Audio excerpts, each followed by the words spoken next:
26 March ওরা এখানে ঘাঁটি করলো, কারা ঘাঁটি? পাঞ্জাবিরা। আচ্ছা। তখন পাঞ্জাবি সৈনিক ঘাঁটি করলো, তারই অল্প কয়েকদিন পরেই এই রাজাকার, আল বদর, আল শাম, মুজাহিদ, এই 4টা বাহিনী তারা তৈরি করলো। নারীদের আনিয়ে রাখতো, মেয়েদেরকে আনিয়ে রাখতো, এই রুমটার ভিতরে রাখতো মেয়েদেরকে, জি।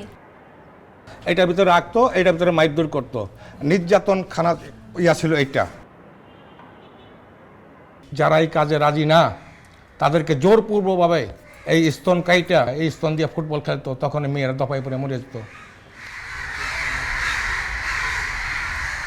কেউ এই কামড়ে এগুলো ছিঁড়ে ফেলাইছে, এই সম্পূর্ণ সরে ছিঁড়েছে, বিশ্বের চোটে সে মারা গেছে। এই ক্যাম্পে যারা ছিল, এই ফিজিক্যাল কলেজের ক্যাম্পে যারা ছিল, তারা বেশিরভাগই তাদেরকে মেরে ফেলেছে। আর যাদেরকে ছেড়ে দিছে তাদের কোনো কোনো মেয়েকে আপনি সকালবেলা ছেড়ে দিছে ল্যাংটা অবস্থায়। এক সময়ে আপনার কতজন মানে এটা কোনো অগণ্য, এখানে কোনো হিসাব কিতাব নাই। কতজন আনতো, কতজন ছাড়তো, এই কোনো হিসাব কিতাব নাই।